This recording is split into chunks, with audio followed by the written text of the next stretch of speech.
You're listening to Change Your POV Podcast, episode 166.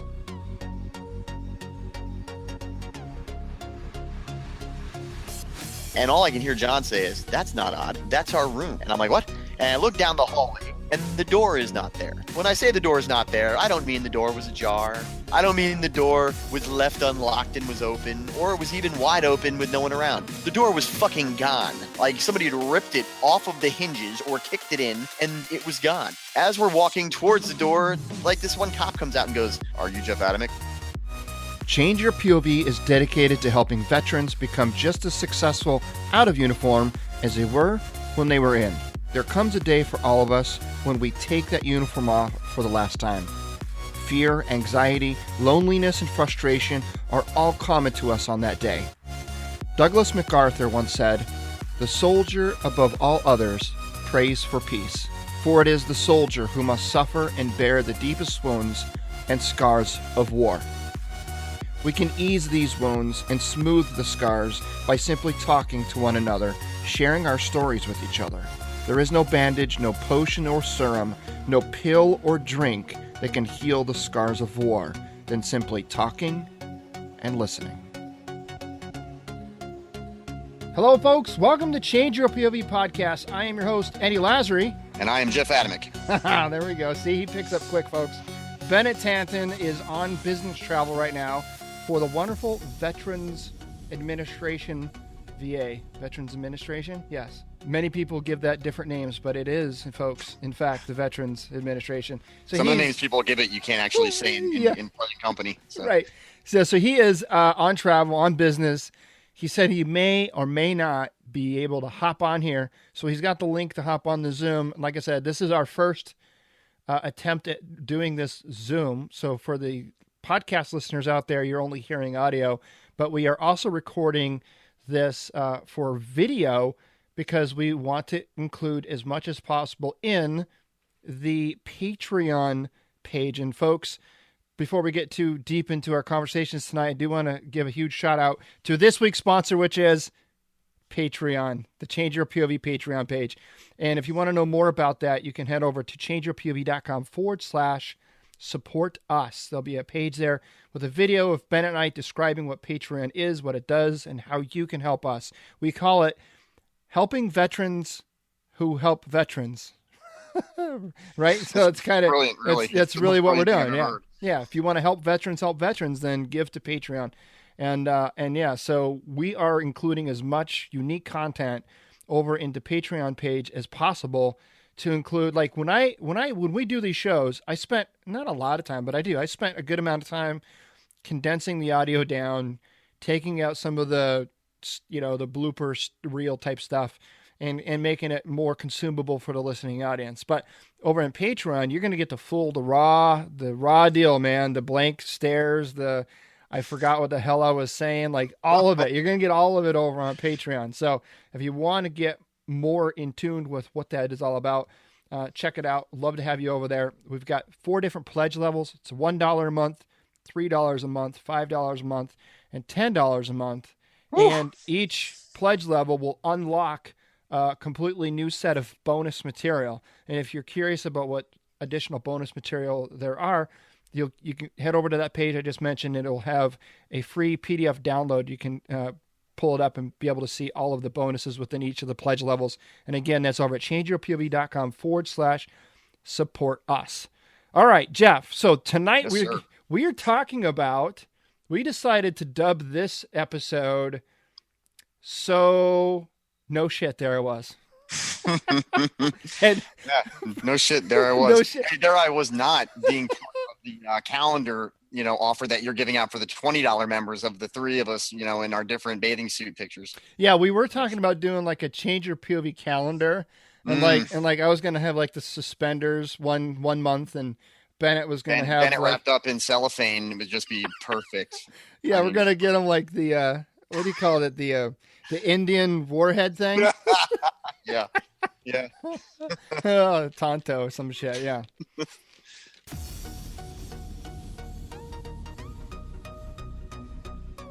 Yeah. So everyone knows, anyone that's ever served any amount of time in the military, probably, I'm gonna assume probably regardless of branch, you know what it means when a story starts with, so no shit, there I was.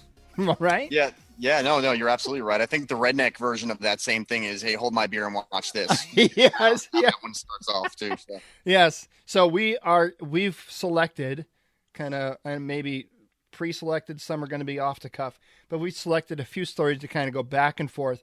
This episode, folks, is not one that's going to provide a ton of educational value. The value here is going to be, well, I don't know. Depends. Could maybe be. Could you might get some of what not to do in certain situations. Maybe learned. We are learned men who have spent our time doing bad things to ourselves and to our bodies. Yes. Well, let's start it off, Jeff. So you were the one that came up with this idea, and it was because you listened to a couple of our shenanigans episodes that you thought maybe we should do more of that type of stuff more regularly, maybe one or two a month or something like that, right? Yes, yeah, I absolutely think that part of the thing is getting people to tune in and listen is not just about giving them the educational value of what they're looking for. Sometimes you just got to get down in the nitty gritty and just be entertaining and be funny. And some of the best stories and best times I've ever had, as well as I know you guys have had, is, well, for God's sakes, just some of the text messages that you, me, and Benton have in our little text group go back and forth. I mean, some of that stuff that's comedy gold, man, and some of that stuff. And so sometimes you got to get out there and just give the people what they want. You know, not much like you do in the video here. And let's be honest, ladies, you're welcome. Yes, welcome. Right. I mean, you get to see the man behind the myth. Yeah. But just stuff like that is just it's great for people to hear, and it gives a little breakup. You know, if we get too serious too much, you know, it's.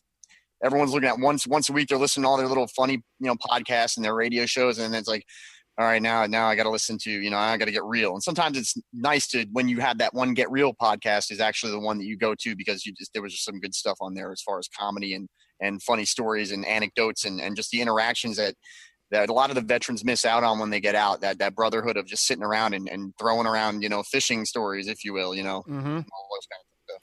Absolutely. Yeah. And that's funny too. You say that because some of the most downloaded episodes of Change Your POV have been some of the quote unquote non/educational, but more of the kind of just shoot the shit. So I don't expect you to have listened to all. What are we up to now? 160 or something episodes? You did 161 or 160 last week, I think was. So it's, once you get past the 50 and the 100 mark, like it turns into a huge blur, and I can't believe we've got that many episodes out. So I don't totally expect you to have listened to all of them, but of the ones you have listened to, just rattle off a couple for the listening audience that perhaps have not had the chance to go back, or maybe they hit the Change Your POV and they're like, oh my God, 160 episodes. Like, where do I even start? What are some good ones for folks to kind of get started with? Well, I'll give you three. There's three that's actually what I recommend to any new listener, or even a listener who has, gotten a little out of touch and maybe just getting back into it since maybe they've been away for a while. But definitely the Yardbirds episode is definitely one that is key to any connoisseur to Change Your POV podcast. There's some great stories in there about Bennett in North Carolina running around and, selling insurance and finding Yardbirds. And the funny part about that was the fact that I had heard that term so many times in my military career. And being from New Jersey, I never heard that term before. So when I got in the military and I first heard Yardbirds, I had almost the same exact reaction that Bennett had, where I was just like, what, a Yardbird? I'm like, was that a band from Great Britain? I'm right. I mean, what is it? Or give me, obscure, Clapton bands for 1,000, Alex, and Yardbirds would be one of the answers. The second episode is definitely the getting to know Bennett Tanton, because my favorite story to this day is him digging to China as an 8-year-old and attempting to cut down his effort, work smarter, not harder, and go grab as much homemade explosives as he could. Back in the day, where you could do stuff like that and not have the NSA completely listening into your conversations forever, or kicking in your door, and tried to blew his way at 8 years old to China. And spoiler alert, Bennett did not get to China, but I'm sure that he got it taken up one side of that ass and down the other by his mom for trying to blow his way to China. And then the third episode is episode 154. I mean, there's some crazy special forces guy gets on there, and he tells a really good story about being the self-proclaimed savior of Oakleys, and And then that's a good episode too. So go back to 154 and spoiler alert again. I'm the guy that I'm talking about. So out of all the episodes, Jeff, that is definitely in the record books in terms of the most downloads within that week of release. And really? And a lot of that, to be honest with you, was the amount of downloads that it had prior to release, which is I've never seen it. I've never seen an episode downloaded more prior to the release. I think we had well over 100 downloads before. Yeah, you want to tell them about how I was afraid to tell you about that because I thought I had done something wrong. Yeah. I was thrilled. I was like, whoo, look at this shit. We've got like over 100 downloads and it hasn't even released yet. And I tell you about it and you're like, oh man, I'm sorry. Oh dude, my bad, dude. Like, I'm like, no, I was like, you're never gonna let me back on the show again. You know, I was giving out the episode to people before it was even released because I was just so excited. On top of the fact that I couldn't listen to the episode because I didn't like the sound of my own voice. So I was asking I was like, I got to get some people to tell me if this episode's good or not. I'll just send it to my friend so and so. I'll send it to this guy. I'll send it to my kid. I'll send it to my wife. And next thing you know, you're telling me about how great it is that all these downloads are happening. I'm like, oh shit. How many people doing the first sergeant dance on the rug? We're trying to come up with a reason why I'm not doing the right thing. So how many people did you send it out to initially? I think it was 100. Yeah, I was gonna say, yeah. No, I think I sent it out to probably about 15, 16 people. So when you said 100, I really thought I messed up because obviously they were passing it on to people. Yeah. But no, it was good news and it's been great. I mean, I'll tell you what. Since being on the show, since meeting up with you guys, and it's been a roller coaster ride for me personally. You know, so many people that I've been able to reach and people that have come out and talked to me and listened to the show and have had a lot of good things to say. And then plus when we were on Mountain Up a couple of weeks ago before the event that I had at Cisco, that was the next day. I couldn't believe, much like you, I was in shock at how many people actually tuned in to watch that. Yeah. So we never really did get a chance to talk about that. So to bring everybody up to speed, you and I did a Facebook Live interview the night before your event at Cisco, which was basically a veteran-centric, getting to understand the world of IT, information technology, there at the Triangle Park in Raleigh. And so I was like, that morning, I was at work, and I'm like, I mean, obviously I knew about the event coming on March 1st because we had talked about it during our recording of your show.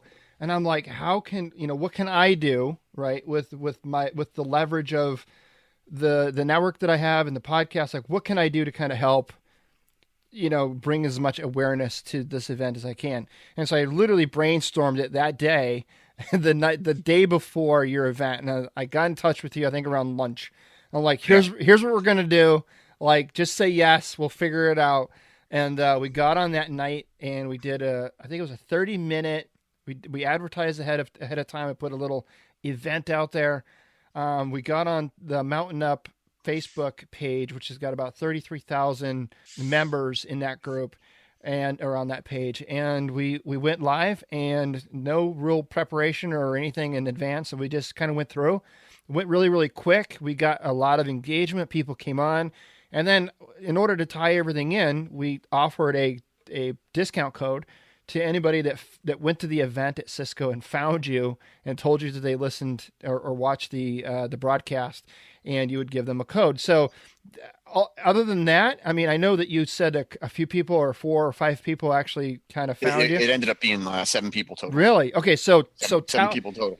So I'm interested, and I'm sure Ryan, the CEO of Mountain Up, is going to be interested in hearing this as well, and Bennett as well. So go ahead and just share with us kind of how that event went and what did everybody think about the leveraging of social media, as it were. Well, to be honest with you, it was shocking how many people actually tuned in and listened to it.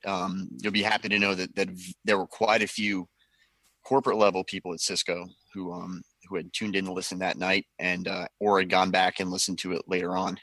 They came over to me and they told me that they listened to it. They thought it was fantastic. I got up on the dais, if you will, with the other 6. I think there were 6 of us total up there. And they had gone down the line, and I was the last one at the end. And as they were going down the line, they're reading everybody's accolades. You know, so-and-so was in the Air Force for 6 years and, you know, they went to this school, did this. You know, so-and-so, she was an intel person and she went to this school and was in the Marines for 10 years. And they get down to me and I kind of almost hoped that the guy lost my bio after hearing him read the other people's bios. And he got to mine and he rattles on this thing for like an hour. And as I'm standing there, you know, and people who are listening won't see the effect of this, but if I'm one of the person on the stage and Jeff is down that way, one by one, I can slowly see people as they're reading go, and they're leaning forward and they're looking down. And then finally I realize they're looking at me and I do the same thing. I look over my left shoulder and I lean down, you know, there's no one to my left. I'm the last one, but I'm looking down there too. And I'm like, I don't know. And he asked the question and I go, who are you talking to? Because I mean, I don't see anyone up here that fits those, because they were all great Americans, each one of them. And, you know, I kind of felt a little out of place. It's one of the reasons why a lot of times we don't say what we've done and what we did when we were in the military, is because you get put in a situation like that. Each one of those people did great things for their country. And then they get down to me and it sounds like, oh, and here's so-and-so who was the, you know, here's the kicker for the San Diego Chargers, and here's so-and-so, and here's so-and-so. Oh, and by the way, here's Lawrence Taylor. You know, it's like everyone just kind of forgets everyone else in the list. And that's kind of the way I felt a little bit about it. So I answered my one question. I jumped in as I do with some anecdotal, you know, quips here and there, but I let them kind of take the shine. And then as they went on to do the rest of the event, I kind of stayed off to the side and just absorbed the capacity. I mean, we had well over 100 veterans in there who were either getting out, had gotten out, or were soon to be well past a year of being out with nothing in store for them. And we reached a lot of people, and I got to talk to a lot of guys, met a lot of really cool people out there who I really enjoyed getting to know them and getting to follow up with them. And it was a great event. We did a lot of good stuff that day, and I can't wait to do it again. That's cool. Now, is that an annual thing that they do?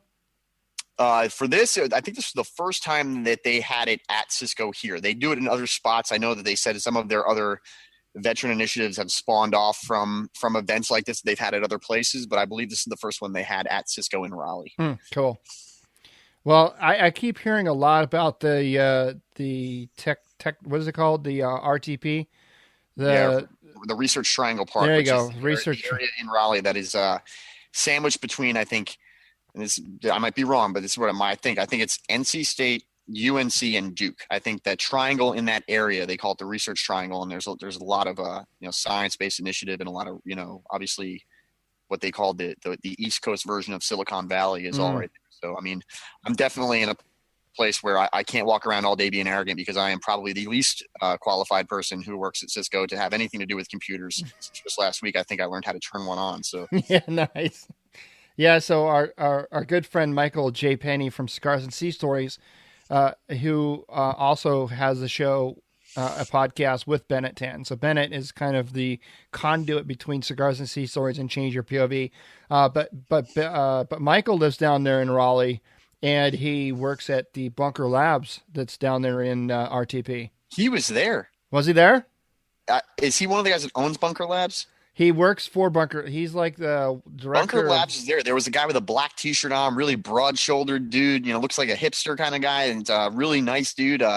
Nice dude. No, this is the wrong guy. Oh, wrong guy. Okay, never mind. But no, but this guy was the owner of Bunker Labs, I believe it is. He's a sharp dude, really nice guy. Second event I've seen him at, and they do quite a bit for veterans. Was that Dean Bunchu, maybe?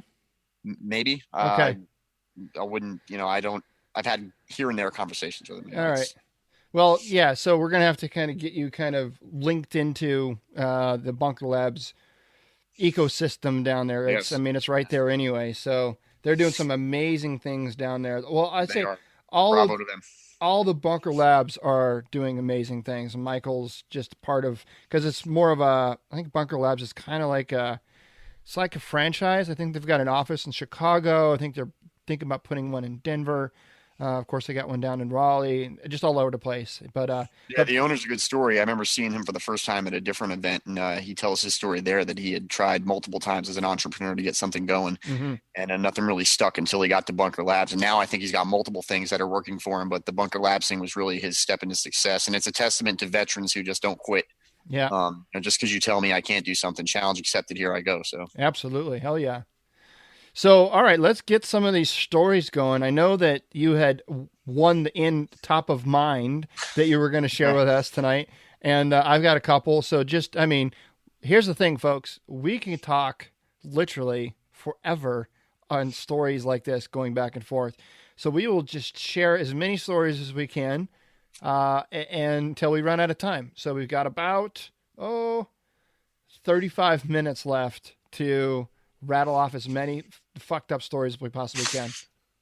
You want to? Why don't you start then? That way we can go with one, because I know you probably got a really good military one to throw out there, and mine, although involves military, is more of the rock star kind of thing going on. So. Yeah. So, oh my God. So I've got one deployment under my belt, 12-month stint in Baghdad, Iraq. However, because I was lucky enough, and I use that term loosely, I was lucky enough to be one of those guys that actually went outside the wire every single day as part of his normal job, right? So some people, so lucky. Yeah. So some people were able to do an entire tour, within a FOB, whether it be manning a guard tower or working in the tactical operations center or whatever the case may be. You wouldn't be talking about FOBits, would you? Yes, FOBits. Yes, that's exactly what I'm talking about.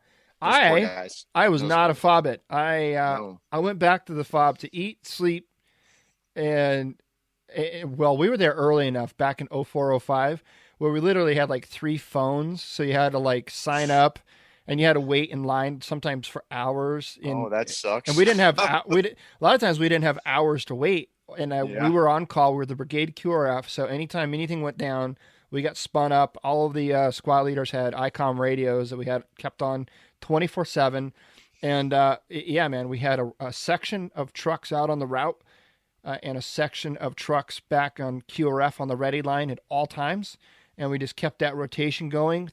This was in Baghdad? Yeah, Baghdad, 365. Route Irish? No, well, I ran Route Irish quite a bit, but we were on the eastern side of Baghdad, over in the Sadr City area. Oh yeah, that place. I heard that place is awesome. I heard they make really good kebabs. Yes, I do.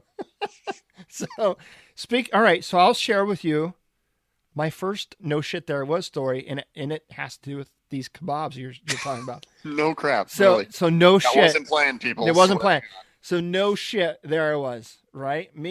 I was out with my 3 truck section. It was at night, and of course, we all had this standing order to not eat food on the local populace because, I don't know, they don't have things like FDA and OSHA and God knows what else, but whatever. So we weren't supposed to eat or drink anything out on the route. Yeah. Oh, there goes your whiskey. There goes your whiskey. Well, so we were out on the route, and part of our job was to kind of infiltrate's probably a bad word. Part of our job was to get into certain areas and mingle with some of the local populace and try to build a rapport with them, figure out who the leaders were. Well, you know the story. You know how this goes more than I do. Winning hearts and minds, huh? There you go. Win the hearts and minds. So that's what we were doing. I think it was right around the time of year where soccer was like big. Like, so between the months of December and December. Yes, exactly. So, so everybody was out on I think Iraq was playing some other country that night, and everybody was like, you could just feel this buzz in the air out in the populace. And so we decided to get out of our trucks and just kind of do a walking patrol while the trucks followed us in Overwatch. So it was me, my platoon sergeant, and a couple other people that were just kind of out on the sidewalk, if you want to call it that.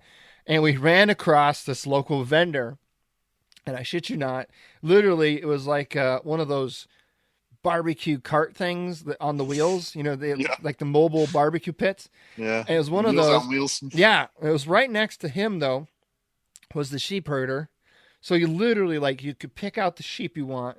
They'd hang it up, slit its throat, bleed it out. Slice, strip off the coat all in one rip, My mouth's watering already. Cut off a slab of whatever thigh and then throw that shit right down the barbecue, cook it up, right? Hell yeah. And then they'd stick it in this pita PETA thing. I don't know what the hell. Not PETA, the organization to stop that kind of stuff. Yeah, right. Yeah. PETA, the bread made, exclusively in like the Mediterranean area, people. Yes, thank you for clarifying. I think a lot of the audience might have gotten that confused. So yeah, PETA, the bread, and so everybody like my platoon sergeant got one, I got one, and everybody was just like kind of waiting with bated breath to kind who's of gonna bite it first. Yeah, who's gonna like eat into this shit first, right? And I'm like, oh, thank you, shukran, right? And as I started to walk back towards the truck, I actually did take a bite of it. It was actually pretty good. Yeah. As I was walking back to the truck, I stepped down off the curb into what I thought was just a puddle, just a shallow standing body of water. No, wasn't that. No. Wasn't that? No, it wasn't shallow and it wasn't water. Okay. Oh. So I stepped down and it was like stepping down and it went to like up to my knee. So literally like this stepped in this huge hole of just feces, piss shit, nastiness. And like and it splashed up like all in my face, all over the front of me, all over my pita bread. Right. And I'm standing there like, not the PETA, covered in shit, dripping, right? And and it was funny because everybody on the street, even across the street, we were kind of like it was like a four-way intersection. So yeah, everybody in all different spots of the street, everybody just kind of stopped. Like everything just went quiet, right? Imagine Mardi Gras just going silent, right? And everybody was just waiting to see what I was going to do. Like when the old lady at Mardi Gras, takes her shirt off, everyone's like, oh, no. Yeah. I'm talking about the 22-year-old next to you lady. Those were the beads we were throwing. Yeah. So everybody just stops because they're like, what the hell is this guy going to do? Like they know I just stepped in a knee-deep puddle of what the fuck. Puddle of shit. They know I did, right? And and they can smell it. Oh my God, I'm like dry heaving. And all of a sudden my platoon sergeant's like, he just lost it and just started laughing. As soon as he started laughing at me, like everybody knew that it was okay, that everything was going to be fine. It's all right to make fun of the American now. Yes. So everybody completely soaked in last night's dinner. Yeah. Everybody just died laughing. I'm like, fuck this. I was pissed. Oh yeah. But mind you, I still had the PETA. I wasn't going to throw it on the ground. I didn't want to disrespect them. It wasn't their fault. I stepped in a fucking puddle. What the fuck? So I got into my truck. It kind of might have been their fault. I mean, you didn't put it there, did you? No. Well, no, but they didn't. Yeah, they didn't push me in the puddle either.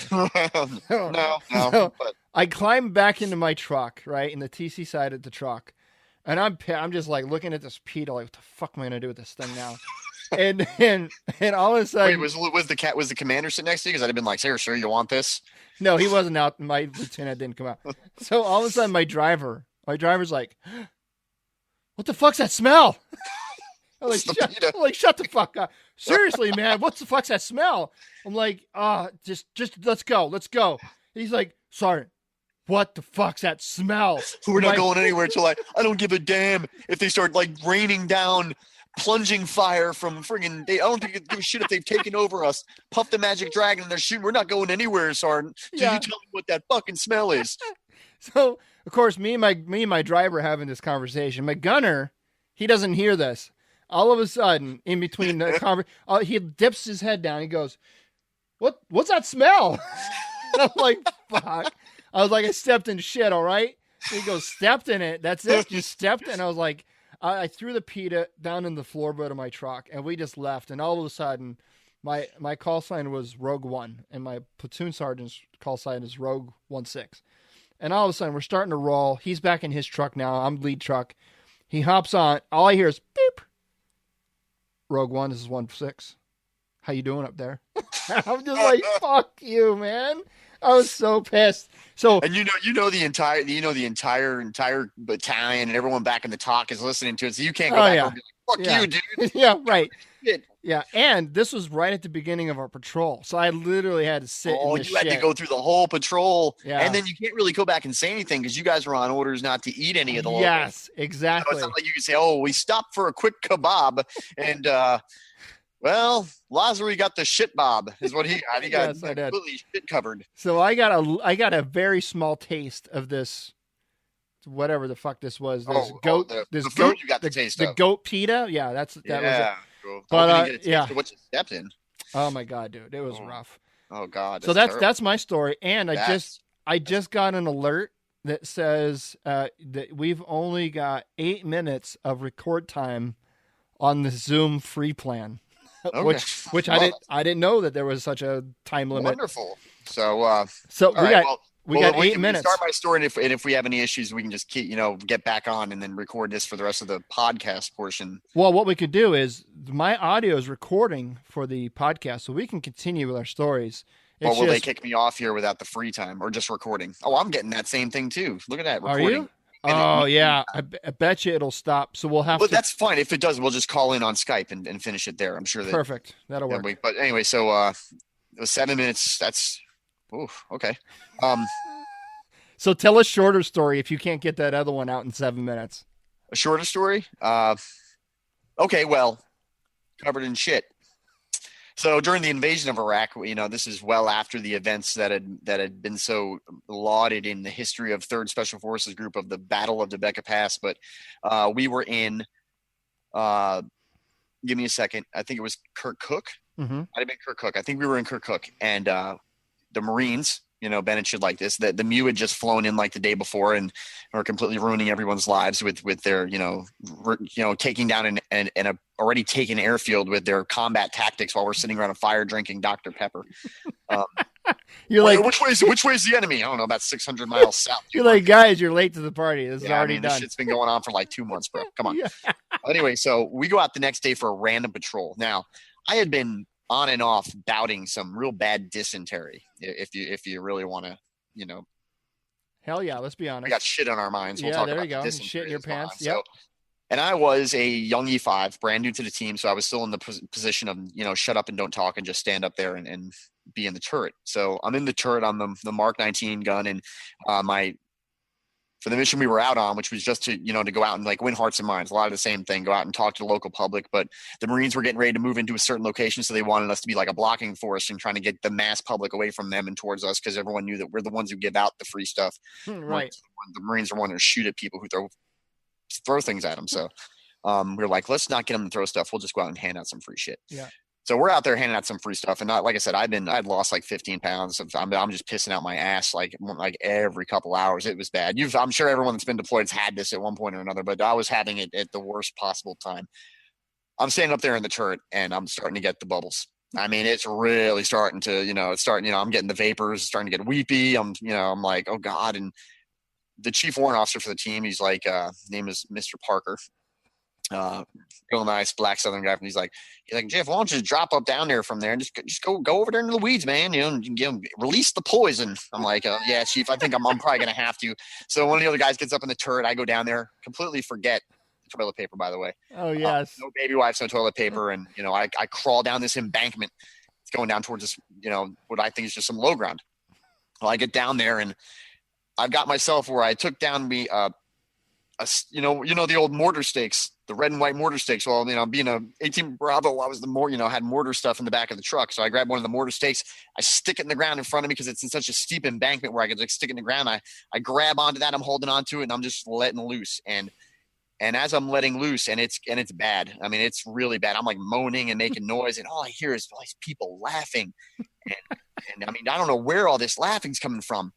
And then I'm like, is something going on up there? What's going on? She's like, well, local populace is enjoying the show. And I'm like, whoa. And I look to my right. And what I realized is I wasn't in just an embankment. I was like in the LA River in Los Angeles. I was kind of like in without the concrete sides. So the main water source for the city, I am dumping massive amounts of bodily fluid into this thing right next to a bridge. That was a walk bridge. Oh my God. The populace is standing up there looking down, and they're laughing and pointing at me. It's their little victory in the war. Fuck you, Americans. Look at you. You're going to waste away. I'm embarrassed beyond belief. And all I can say is I forgot the toilet paper. Throw me the toilet paper. So he rolls the toilet paper at me, and I miss it. It goes between my legs and lands in my pile. And then I'm like, dude, it's gone. Ain't got nothing else. You don't want to have to do something else. Don't you got a sock, Sergeant Adamec? I'm like, half shirt.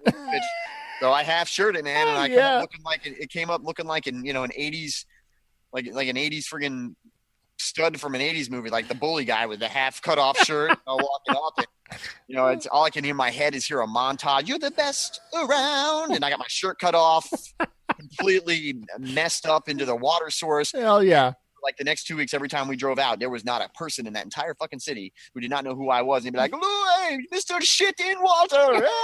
Like, you're like, yeah, you're drinking it. You know what, though? I realized very quickly, much like you probably did when you stepped in it, that it wasn't that big of a deal to them as it was to me. Right, yeah. Mine is Green Berets, and here I am shitting in the local water source and putting on the best show ever. Probably the whitest ass they had ever seen in the history of the world. And at least I was in good shape. You got some guy trying to run up on you with their sandal and shit. Oh, yeah. And then they missed the toilet paper. I'm out there cutting my shirt in half. They're all like, "What is he doing? Just use your hand." Yeah. None of that all went down. I walked back up to the top, and everyone's looking at me like, "Good Lord!" They're like, "And you're the future of special forces," because I was still. I didn't get away from getting ribbed for that for a while, and it lasted all the way up until I got home too, a couple weeks later when we left. But it was terrible. It was only funny like months later. That's awesome. So. I got to tell you, that picture behind you, is that a painting of cherry blossoms? It is a painting of cherry blossoms. So you've seen Last Samurai, right? Of course I've seen Last Samurai. So you got done telling that story, and all I can see is that painting of cherry blossoms, and all I can think to say to you is, perfect. So there you go. Right on. So what are we going to do? We jump off here? Yeah, let's jump off here and then link back up on Skype and continue our conversation. All right, you text me the Skype connection. All right, we'll do. I'll jump on there. All right, buddy. All right, peace.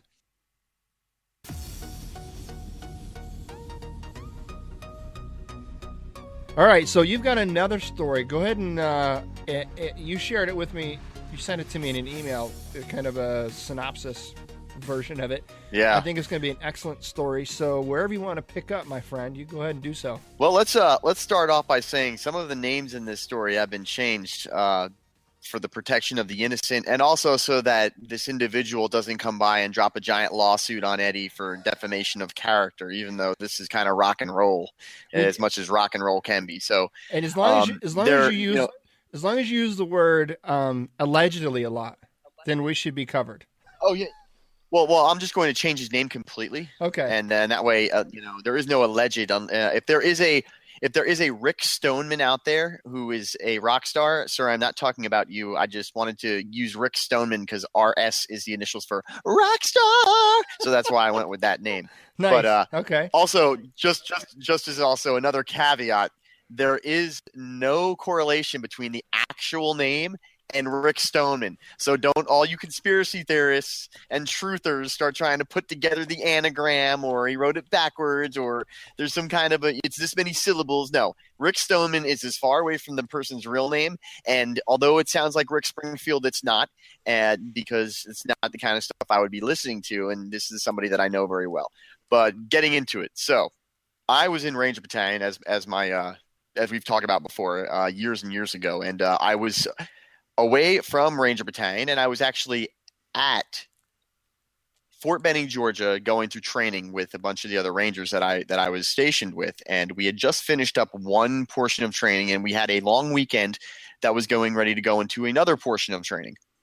So being the good Rangers that we are, we decide that the weekend should not be wasted in Columbus, Georgia, but should be really ramped up and partied on like rock stars in somewhere else. And it just so happened to be the same exact time that spring break was dying down in Florida. So myself, John, and Dave, the two other Rangers that I was with, again, those names have been changed to protect the innocent. Neither one of them are innocent by any means, but we all go out and rent a car. And we are stationed in Seattle. So when we get there, we want to rent and get a good car. So we go and we rent ourselves a brand new Ford Mustang convertible and throw it right onto that government credit card that I'm not supposed to use it for. And we hustle our asses on down to Panama City Beach, Florida. About a 4.5 hour drive. It was a late Friday afternoon. So we get down there, and it's like I said, ramping up to finish up that last weekend of spring break. So there was not a damn affordable place anywhere near anywhere that there was vacancy at. There was a bunch of events going on in the city that weekend, and we could not find anything. But what we did find was the most expensive hotel. It was either a Ramada or a Westin or something crazy like that had one opening on the 20th floor out of a 23-story building. So, the top 2 floors are always the penthouses. So we're on like the last floor before the penthouse, and all there was one room. So I tell the guys, hey, we'll throw it on my card because I've already thrown this Mustang on there, and we'll just go up and we'll hang out in that room for the weekend, and we'll just leave early Sunday morning and head on back. We get all of our stuff. We pay for the room. We get into the elevator, and I'm going to set the scene up for you. All right. So standing in the elevator is myself wearing a, if it absolutely positively has to be destroyed overnight, Rangers, t-shirt. In the FedEx insignia with the word Ranger Battalion written across it, that one of those, the guy next to me who was John, he's standing there. He's got his other Ranger Battalion type t-shirt on. And then there's Dave who's wearing this rocking, heavy metal band t-shirt because we're Rangers. It's kind of stuff that we listen to. Right as the elevator doors are getting ready to close in on us, a hand comes through of a guy in a suit. He walks in with another gentleman in a suit, 2 giant thuggy looking dudes who are about 6'7", 250. And this shorter guy who is all tattooed from his, tattooed like I am nowadays, from his wrists all the way to his neck on both arms, not looking anything like the other 4 guys that walked in. He looks over at me and John. He sees our shirts with the Ranger Battalion stuff on, and he gives us like a heads up, like, hey, man, right on, Rangers, blah, blah, blah. And we're like, cool, man. And he looks over at Dave, and he takes a look at Dave's T-shirt, and he just kind of laughs to himself and puts his head down. And me and John are standing there looking at the guy, and we're like, that was weird. And then we look at Dave's shirt, and then look back at the guy, and we're like, holy fucking shit. And I tried not to be the guy who says it out loud, but I said it out loud. I'm like, you're fucking Rick Stoneman. Holy shit. And that was the T-shirt that fucking Dave was wearing. Yeah. He was wearing not Rick Stoneman's T-shirt, Rick Stoneman, but wearing Rick Stoneman's band that he was in before he went solo T-shirt. And that's about as much information about who he was that you're going to get from me. So he's like, we're talking, we're shooting the shit as we're heading up to the 20th floor, man. You guys are in Rangers, and we love your new song. We love your band you were in. You fucking rock, bro, blah, blah, blah. And no, it's not Ozzy Osbourne before anyone says anything. It's somebody else. I'm not that old. Taylor Swift. Finally, we get to the 20th floor. The door opens. We're getting ready to get off. And he's like, hey, guys, get yourself settled in. Come on up to the 24th floor, man. I'll let them know you down at the basement to let you in. In basement, he meant like the front lobby. He's like, come party with the rock stars tonight. And we're like, okay. So we get our stuff put into our apartment. I mean, at this point, I'm like, oh man, growing up in New Jersey and being into music and everything, I'm all about being with a rock star. And as Bennett has talked about before, I was in Second Ranger time with one of the original guys from Nirvana. So I'm all about rock music and everything. So I'm really stoked up. Dave's obviously stoked. He's wearing the fucker's T-shirt. And John, I don't even think John knew who the guy was, but John was just like, right on, man, this is cool. So we go upstairs after we get all settled in, dude, and we partied like rock stars with Rick Stoneman all night long. And I mean, nothing illegal, but rock star enough to where it was a good time.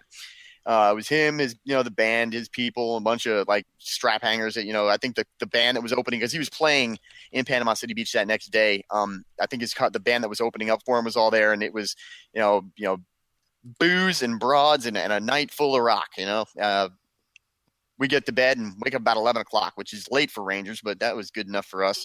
We're in our hotel room now. We're like, hey man, let's go to IHOP and get some breakfast because, we got a full day of sitting on the beach and getting a really bad sunburn because we're from Seattle. And then, maybe we'll go catch Rick Stoneman's show later. Awesome. Now, did you have tickets to go? No, absolutely not. We had no idea he was going to be there. Okay. Right. It was fortuitous. And nobody had offered us tickets, but we already were blowing all of our TDY money on being there. So might as well blow it all. Right. And, being the very upstanding and responsible person I was, my wife had just told me that she was pregnant with my first. And so I was all about spending large amounts of money that I didn't have. Cause that's what Rangers do. They make really bad decisions that end up making really good stories. We go downstairs, we throw the old rag top down in the old Mustang, man. We're having it. I mean, we're living it up, man. We're living large. We are living the dream. And walking through the parking lot back towards the front door as we're pulling out is none other than Mr. Rick Stoneman. And Rick Stoneman's by himself, right? he's not really looking too happy from a distance. And the closer we get to him, he really isn't looking too happy. He's kind of looking at the ground. He's pissed off looking. And John yells, hey, Rick, what's up, man? Woo! And he gives us a look like we just fucking raped his mother. I mean, he didn't say anything. He just a really bad look. Well, my buddy Dave really doesn't like people blowing him off, regardless of wearing the T-shirt.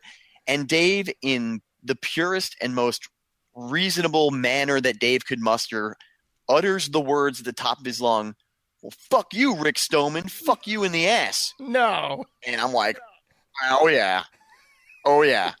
I don't think I ever stepped on the gas pedal in any car as hard as I did right there at that moment. Because Rick Stoneman was a large man who was not just a large man, but a large man with a lot of money and probably a history of violence against others. I mean, this man's music was not happy. There was a lot of pent-up anger in him. And yes, we may have been three Rangers, and that may be all you need to take over a small country, but it was Rick Stoneman, you know. I've heard stories of rock stars killing people and getting away with it. We were not the kind of people that. Go ahead. You just described country music, bro. Yeah, but this wasn't country music. This was thrashing head metal. You know, I mean, I wouldn't have known a country musician if he had slapped me in the face and told me, grab me a drink and a dead dog and steal my truck. I wouldn't have known. I don't know country music at the time. I do now, but I didn't then. So we speed off, and we're like, whoa. We're like, bro. And by the time we get done with breakfast, it's a funny ass story because we're like, Dave, man, that guy's like your idol. You told him, fuck him right in the ass. And he's like, oh, man, he gave us the mean mug, blah, blah, blah. He goes, man, we were just hanging out last night. And we're doing the whole, did we do something wrong? And we know we didn't do anything wrong. He was just, we don't know what was wrong with him. Finish up breakfast, which might have been lunch by that point. Start heading back to the hotel. And we pull into the parking lot. And lo and behold, there are like 15 cop cars out in front of the hotel. No. And we really don't notice much about it. Only because it's spring break. Mm-hmm. There's cop cars everywhere. And there's always somebody getting busted for underage drinking or doing something stupid. And the fact that there was 15 of them meant nothing to us. Park, start walking in. There's cops standing around by the pool around the side. And in the pool is floating a television set. We're like, wow, man. Like somebody had themselves a time. We're really like starting to be funny. We get into the elevator, going up to the floors, and open up the 20th floor, opens up, and there's cops on our floor. We're like, huh, that's odd. And all I can hear John say is, that's not odd. That's our room. No. And I'm like, what? And I look down the hallway, and the door is not there. Now, when I say the door is not there, I don't mean the door was ajar. I don't mean the door was left unlocked and was open, or was even wide open with no one around. The door was fucking gone. Like somebody had ripped it off of the hinges or kicked it in, or one of these two things, and it was gone. As we're walking towards the door, like this one cop comes out and goes, are you Jeff Adamec? And I'm like, I swear to God that I was at breakfast. B, I'm a married man. There are no women in there. And C, if she's dead in there, John did it, not me. And John looks at me, and because at this point I'm really thinking something, because I remember John running back upstairs to go get his wallet or something. I'm like, John, did you fucking murder someone in the room? He's like, no. I'm like, so he's like, no. He goes, just something happened in your room. He brings us into the room, and we find the room is destroyed. Yeah.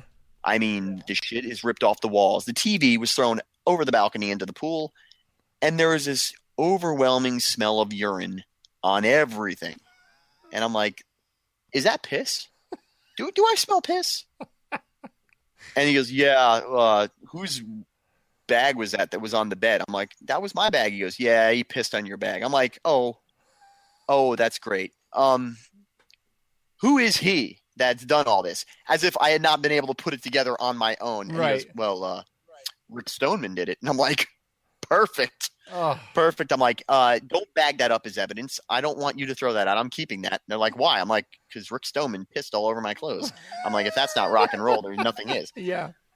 And the cops are just like, and so next thing you know, we turn around, and one of the two suited gentlemen from the night before is standing at the door, and he's like, hey, guys, we want to apologize. Mr. Stoneman, he gets really focused in the days of his show. He gets really into himself and really starts getting his anger built up early. And He has this way of just, really going off the hinges sometimes. And I don't know what you guys said to him in the parking lot, but the person who was really the victim here was the person at the front desk who he drug over the front desk to find out what room you were in. Oh my before God. He came up here, kicked in your door, threw your TV into the pool, and pissed all over everything. He goes, what we'd like to do is we'd like to pay for your whole stay here and clean up everything. And Dave, being Dave, is like, yeah, why don't you pay for the rental car too? And they paid for the rental car. No shit. He paid for everything. I mean, this guy wanted this shit to disappear. I mean, he's the PR guy, I'm sure. Yeah. The manager of the PR guy. He wanted this thing to go away. And then he's like, and we want to give you some complimentary tickets to tonight's show and some backstage passes. I'm like, backstage passes? I'm like, bro, if the TV wasn't here and I was, I'd be the one in the pool. I'm like, fucking ain't no way I'm going to backstage passes. That's so we can get rid of the evidence. I mean, right. If you really want to kill. I mean, we went to the show. We didn't go to the backstage area, but Rick Stoneman, otherwise known as friggin' just pissed all over my clothes, and I mean, turned my room into a rock era mecca. One of those rooms you hear about these guys destroying. And he didn't do it because he was on drugs. He did it because fuck you in the ass, Rick Stoneman. That's why he did it. And, my buddy Dave, for years, I was like, hey, remember that time you told Rick Stoneman to fuck himself in the ass and he destroyed my hotel room? I'm like, you are so lucky that there was video footage of him doing it, because if he would have just did it and walked off, we would have had to pay for that whole hotel room and all the damage done. We would have been the ones who had to do it. So is that how the cops knew that was him? Oh, the cops knew it was him the second they showed up. I mean, apparently they walked him out of the room. Like, he was waiting for us to get back. He was so angry. Shit. And the thing is, my buddy John had gone a few weeks later. He was from Florida. He had gone back home. He had went to another show and had gotten backstage passes to that show because he had gotten to love Rick Stoneman and met him backstage. And he said that the guy was completely cool. Like, he acted like it never happened, because he just gets that focused before a show. That's starting the morning of a show. That's called bipolar. His PR guy told us, that's bipolar. His PR guy said, yeah, we don't talk to him on the days of shows. You guys said something to him that really set him off. I was like, you think? Because Jesus, there's still, like, in all points. I mean, to this day, the door has not been found, and still is on the list of missing doors. I mean, I'm serious. By the time we left, they still had no idea where the door was. Holy shit! And the hotel doors aren't that light, man. They're pretty solid. No, but they said that the video footage they said of him doing it, they said it was like one solid kick, and that door flew off the hinges and like across the room. And dude, you're so lucky you weren't in that room. Oh yeah, we were lucky. Yeah, we were very lucky we were in that room. Although, had we been in that room, the "fuck you in the ass, Rick Stoneman" comment probably would have never happened. Yeah, you know what I mean. So right. I mean, that's my one story for years. I didn't even tell my wife and kids that story for years. And it was like 2 years ago. We were at a party, drinking with buddies, doing much like we're doing now, except one of the weekend drinking things. And it came out, and I got this look from my wife. She's like, "What?" And I'm like, "Oh yeah, Rick Stoneman." Wow, that's awesome. I wonder if he remembers that. He either remembers I'm sure. Probably not, because it's probably one of a million times. Yeah, he's done stuff exactly. like that. Right. He's probably done that all over the place. Jeez. Can you imagine being that PR guy? Like, oh my God, dude, what wake of destruction did this guy just leave in his wake? You know what I mean? He didn't just kill some people last week. He killed American heroes. Oh God. This is all pre 9/11, so it was all Clinton era, army, where people only knew who we were because they saw Black Hawk Down. Right? Yeah, exactly. It was right about the time when you guys were getting really butthurt because they just turned the entire U.S. Army into the black beret wearing, and all the Rangers got all pissy. It was literally that same summer. It was later that summer that transition happened. Yeah, yes, so it was a double whammy. Yeah, I'm regular Army, and I'm pissed. I'm like, I don't want to fucking wear this stupid beret. Like, I'm good with a PC, man. Stupid beret. Stupid. Listen. Eddie, you just tore my heart right out of my chest. Oh, I spent most of my career wearing this. You know what? Okay, let me backpedal a little bit. I actually didn't mind the beret. Okay, I didn't mind the beret because I knew how to wear the beret, and I think I would imagine that most people in a Ranger battalion or an SF knows how to wear the beret. Now imagine my pain I'm now living in the regular Army amongst people that have no fucking business wearing a beret. Like, they can't even figure out no idea you're supposed to take a razor to it before and wet it and get it to shape and all. Yeah. They can't even figure out how to wear a PC. Okay. So no, that's for sure. Now you give them a beret and it's like, yeah, it's like no, dude, you're not. It was just horrific. It was horrific. Yeah. It's a giant dichotomy that one of the most masculine parts of the U.S. military is something that is as gay as a beret. I mean, let's be honest. I love the beret. I love the green beret, the black beret, and I was in the 82nd, so maroon beret before. I didn't have a unit that I was ever in the military where a beret wasn't part of it. Right. But when I think to it, that the most masculine men stuff in the military is get your beret, throw your beret on. Yeah. It looks perfect. The French give it to everyone. And what's funny is when the entire army transitioned over to wearing the beret, they literally they gave everybody, like, you would line up outside your supply sergeant's room or whatever. You would walk up. They would ask what size hat you wore. They would give you a beret, which, oh, by the way, as you know, came flattened, non-shaped, this fuzzy wool monstrosity of a thing. The trouble with tribbles, man. Yeah, trouble with tribbles is what it was. And they just handed them out and said, "Here you go. Well, everybody wear your beret tomorrow." And it's like nobody knew how. It takes like a week to get that. Oh my God, dude! Nobody knew. Literally, people were showing up in formation with a fucking pizza like on their head. It was just horrific. Yeah, I remember seeing them. I mean, they're people were wearing the berets the way that berets are meant to be worn when you want to emasculate someone, not the way we, the military, the 82nd, the Rangers and Green Berets had spent years, getting the beret into something that was a symbol of excellence, right? Just to have somebody throw it on top so they could look like Chef Boyardee went on a friggin' road march, Yes. So there's people that were showing up that still had the little string sticking out of the back of their beret. We used to call those the cherry. We used to call them the cherry stems. Yeah. Hey, your cherry stem is showing. That's how we knew a guy was a new dude. Oh, God. All right. Well, we're going to wrap it up here because we are, I think, an hour and 15 minutes into the recording, so I'm going to have to trim some. Oh, that's awesome. That's good stuff. But I'm definitely not trimming. Trim stuff, man. Put out an hour and 15 minutes, dude. Excellence waits for no man. Well, you'd be surprised when I get my magic editing skills on. I can trim some. I'm not going to trim 15 minutes out of it, but I'll cut down a lot of the dead air. Yeah. All that shit, because I don't know what the transition between Zoom and here, what that's going to sound like. I don't know. I'll have to figure it out. Right. But all right. Cool, man. Jeff, thanks for coming on the show, brother. We're definitely going to do more of these down the road. I look forward to it. It's a lot of fun. We're going to be doing some exclusive interviews that are going to only be available over on Patreon, folks. So those that are listening or will be watching this later on Change Your POV Squad, if you don't know about this yet, we are launching our Patreon page on the 25th. Bennett and I are going to be doing a live broadcast. We're calling it an Ask Me Anything broadcast on the 25th, Saturday, March 25th from 8 to 9 p.m. Eastern Standard Time. A full hour of just bringing people on, asking questions, answering questions. Ask us about Patreon, what we're going to be offering there. If you want to check out our Patreon page ahead of time, you can head on over to changeyourpov.com/support us. There's a page there that talks about what it is with a video of Bennett and I, and then you can click over to the actual Patreon page.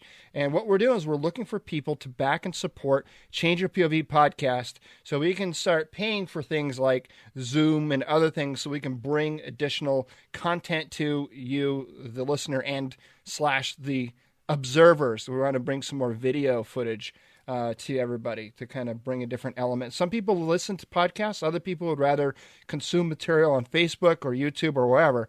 So that's our goal. That's our mission, is to extend the way we reach veterans and to help out as much as we possibly can. So with that, Jeff, any closing comments? Well, since this is going to be going live on the Change Your POV podcast this Saturday morning at the Harley-Davidson dealership in Fayetteville, North Carolina, we are going to be putting up a Purple Heart license plate space at the Harley Davidson dealership that will be in the name of a recently fallen hero here in Fort Bragg, North Carolina. So if you can come out that morning, I just placed a post on my Facebook page, the Jeff Adamec Facebook page, and then my Twitter. You can see it on there if you want to come out. Obviously, by the time this does post on the POV podcast site, that event will be come and gone. But I did want to take a moment to make sure that I did put that out.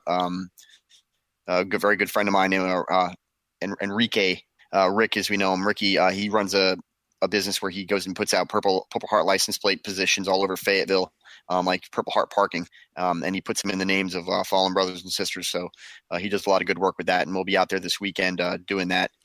Also, I dare say that this is probably not going to be the last time that you guys will hear from me here on the Change Your POV podcast. I am kind of like I think I'm going to be the substitute teacher for Bennett. Yeah, feels like so. You're like our mascot.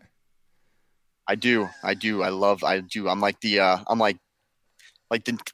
South Carolina Gamecocks. I'm the Change Your POV douchebag, is if you want to put me out there, because that could be my little help in participation in the cause. But I appreciate coming on. I always enjoy. I can't wait to the point where I can get on where Bennett's on too, and me and Bennett can quip at each other back and forth with Marine jokes. Hell because yeah. I got plenty of Marine jokes. I was waiting to give one today, but he wasn't able to make it on tonight. So, but I definitely got a good one for him. That's right. And in a good fashion, in light of the cherry blossom painting in the background, say it with me. Perfect. All right, folks. Never miss an episode. Hit subscribe on your podcast player of choice. We do have a show notes page associated with this jackassery. You can find that over at changeyourpov.com/episode 166. However, those that are watching this right now on Facebook, that show notes page is not going to be live until the actual podcast goes live. So this is where this kind of this weird time shift happens, where we're talking on Facebook Live, but yet the audio is not going to go live for another couple of weeks. So it's kind of this weird paradigm thing that we live in, but you just get used to it. So there you go, folks. Never miss an episode. Hit subscribe on your podcast player of choice. I think I've already said that.